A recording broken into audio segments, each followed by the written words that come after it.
මේ දොර අරින විදිහ කියන්නේ පින්වදනි මේිට කාලයකට කලින් මේ කෝච්චියේ දොර තමන්ගෙම ඥාණයෙන් අරගත්ත කෙනෙක් ඉන්නවා.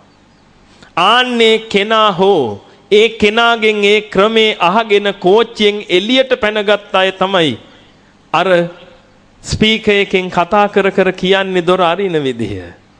හැබැයි මේ කෝච්චිය ඇතුලේ තියෙනවා මුලින්ම මේ කෝච්චියේ දොර අරගෙන එළියට බහැපු කෙනාගේ පිළිමෙකුත්. කට්ටියක් මොකද කරන්නේ පින්වතුනි අර සද්දේ ඇහෙද්දි මේ දොර ඇරපල්ලා ඕවට අහු වෙන්න එපා මේ දොර ඇරපල්ලා එළියට බහැපල්ලා කියද්දිත් ෆිල්ම් එක පොඩ්ඩක් බලලා හවසට ගිහිල්ලා අර කෝච්චිය මුලින්ම අරපු එක්කෙනාගේ පිළිමේ තියෙනවනේ ඒ පිළිමෙට මල් ටිකක් තියලා වඳිනවා.